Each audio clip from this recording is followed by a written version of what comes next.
Hello friends, എല്ലാവർക്കും പുതിയ വീഡിയോയിലേക്ക് സ്വാഗതം. അപ്പോൾ നമ്മൾ ഇന്ന് ഉണ്ടാക്കാൻ പോകുന്നത് വെള്ളക്കടലക്കറിയാണ് ട്ടോ. വെള്ളക്കടലക്കറിയുടെ വീഡിയോ ഞാൻ മുന്നേ ചെയ്തിട്ടുണ്ട്.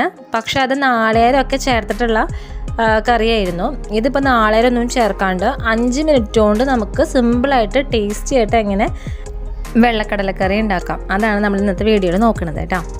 അപ്പോൾ നമുക്ക് അതിന് വേണ്ടിയിട്ട് വെള്ളക്കടല ഞാൻ എടുത്തിട്ടുള്ളത് 1 കപ്പ് വെള്ളക്കടലയാണ്, 250 ഗ്രാം വെള്ളക്കടല കേട്ടോ. അപ്പോൾ അത് നല്ലപോലെ കഴുകിയതിന് ശേഷം ഓവർനൈറ്റ് സോക്ക് ചെയ്താൻ വെച്ചിട്ടുണ്ടായിരുന്നു. അതിനുശേഷം ഒന്നും കൂടി കഴുകിയതിന് ശേഷമാണ് ഞാൻ ഈ കുക്കറിലേക്ക് എടുത്തിട്ടുള്ളത് കേട്ടോ. അപ്പോൾ നമുക്ക് ആദ്യം വെള്ളക്കടല വേവിച്ചെടുക്കാനായിട്ട് നോക്കണം. ഇതിൽ വെള്ളം ഒഴിച്ചു കൊടുക്കണം. അപ്പോൾ അതിൻ്റെ അളവൊക്കെ ഡീറ്റെയിൽ ആയിട്ട് പറഞ്ഞുതരാം. അപ്പോൾ ഇതിലേക്ക് ഒഴിച്ചെടുക്കുന്ന വെള്ളം എന്ന് പറയുന്നത് നമ്മുടെ കടലയുടെ ഒപ്പം തന്നെയാണ് വെള്ളം ഒഴിച്ചു കൊടുക്കുന്നത് കേട്ടോ. കടല എത്ര എടുത്തിട്ടുണ്ടോ അതിനൊപ്പം തന്നെ വെള്ളം ഒഴിച്ചു കൊടുത്തിട്ട് ആണ് വേവിക്കാനായിട്ട് വെക്കുന്നത്. കണ്ടോ, ഞാനിപ്പോൾ ഇത്ര വെള്ളമാണ് ഒഴിച്ചു കൊടുത്തിട്ടുള്ളത്, ഇപ്പോൾ ഒപ്പമല്ലേ നിൽക്കുന്നത്. അപ്പോൾ നമുക്ക് വേവിക്കാനായിട്ട് നോക്കാം. ഇനി ഇതിലേക്ക് ആവശ്യത്തിനുള്ള ഉപ്പ് ഇട്ട് കൊടുക്കാം.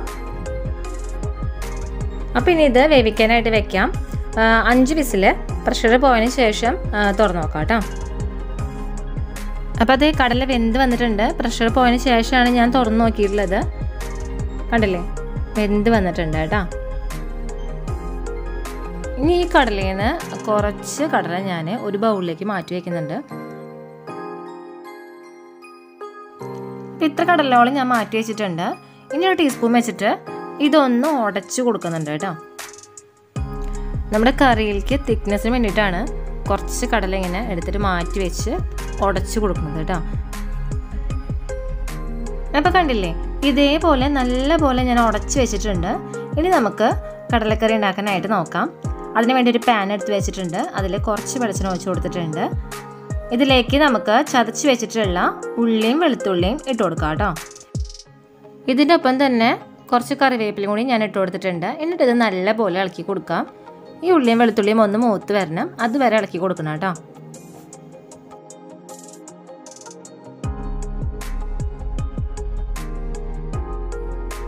അപ്പോൾ ഉള്ളിയും വെളുത്തുള്ളിയും മൂത്ത് വന്നിട്ടുണ്ട്. ഇനി ഇതിലേക്ക് നമുക്ക് മുളക് പൊടി ഇട്ട് കൊടുക്കാം. ഞാനിപ്പോൾ ഇതിലേക്ക് കുത്തി പൊടിച്ചിട്ടുള്ള മുളക് പൊടിയാണ് ഇട്ട് കൊടുക്കുന്നത്. അത് 2 ടീസ്പൂണാണ് കേട്ടോ ഇട്ട് കൊടുക്കുന്നത്. ഇതിലേക്ക് ഇനി 1/4 ടീസ്പൂൺ മഞ്ഞൾപ്പൊടിയും കൂടി ഇട്ട് കൊടുക്കാം കേട്ടോ. എന്നിട്ടിത് നല്ലപോലെ ഇളക്കി കൊടുക്കാം. ഈ മുളക് പൊടിയൊക്കെ ഒന്ന് മൂത്ത് വരണം, അതുവരെ ഇളക്കി കൊടുക്കണം കേട്ടോ.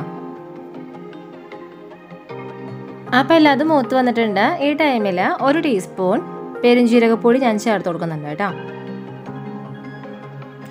എന്നിട്ടിത് നല്ലപോലെ ഇളക്കി കൊടുക്കുക. ഇനി നമുക്ക് വേവിച്ച് വെച്ചിട്ടുള്ള കടല ഇതിലേക്ക് ഒഴിച്ചു കൊടുക്കാം കേട്ടോ.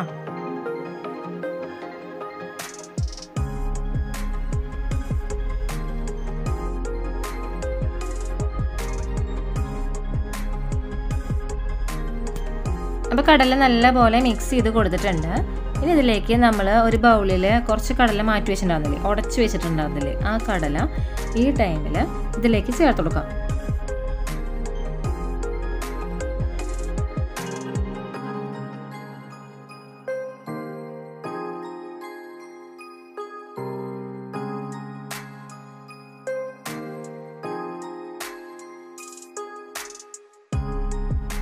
അപ്പോൾ ഇത് തിക്കായി വന്നിട്ടുണ്ട് കേട്ടോ. ഇപ്പോൾ ഇത്രയും തിക്നെസ് വന്നത് നമ്മളിപ്പോൾ അതിനിപ്പോൾ കോമ്പിനേഷൻ കഴിക്കുന്നത് പുട്ടിനാണെങ്കിലും അതുപോലെ ബട്ടൂരിക്കാണെങ്കിലും ചപ്പാത്തിക്കാണെങ്കിലും ഇച്ചിരി ഗ്രേവി വേണ്ടേ. അപ്പോൾ അതിന് വേണ്ടിയിട്ട് 1/2 കപ്പോളം തിളച്ച വെള്ളമാണ് ഒഴിച്ചു കൊടുക്കുന്നത്. എന്നിട്ടിത് വീണ്ടും നല്ലപോലെ ഒന്ന് മിക്സ് ചെയ്ത് കൊടുക്കാം.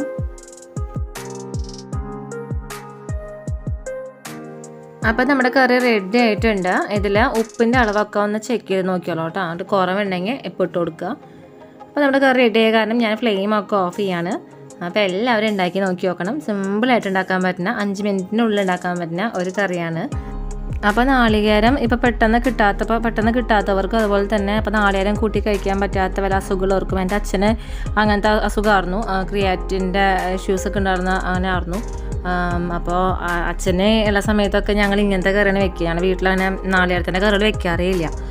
അപ്പോൾ അങ്ങനെയുള്ളവർക്കും എല്ലാം സിമ്പിളായിട്ട്, അപ്പോൾ അവർക്കായാലും നല്ല ടേസ്റ്റും ഉണ്ടാവും ഈ കറിയൊക്കെ. നാളികേരം ഒഴിച്ചില്ലെങ്കിലും നല്ല ടേസ്റ്റുള്ളൊരു കറിയാണ്. അപ്പോൾ എല്ലാവരും ഇതുപോലെ ഉണ്ടാക്കി നോക്കി നോക്കണം. ഉണ്ടാക്കി നോക്കിയിട്ട് ഇഷ്ടമായെങ്കിൽ ഫീഡ്ബാക്ക് കമൻറ്റ് ചെയ്യാൻ മറക്കരുത്. അപ്പോൾ എല്ലാവർക്കും ഈ വീഡിയോ ഇഷ്ടമായെങ്കിൽ ലൈക്ക് ചെയ്യുക, ഷെയർ ചെയ്യുക, കമൻറ്റ് ചെയ്യുക, സബ്സ്ക്രൈബ് ചെയ്യുക. അതുപോലെ സബ്സ്ക്രൈബ് ബട്ടൺ അടുത്തുള്ള ബെല്ലൈക്കനെ ക്ലിക്ക് ചെയ്യാൻ മറക്കരുത്. അത് ക്ലിക്ക് ചെയ്യുകയാണെങ്കിൽ വരുന്ന ഓൾ ബട്ടണിൽ ക്ലിക്ക് ചെയ്യുമ്പോൾ ഞാനിടുന്ന പുതിയ വീഡിയോസിൻ്റെ നോട്ടിഫിക്കേഷനൊക്കെ നിങ്ങൾക്ക് കിട്ടുന്നതായിരിക്കും കേട്ടോ.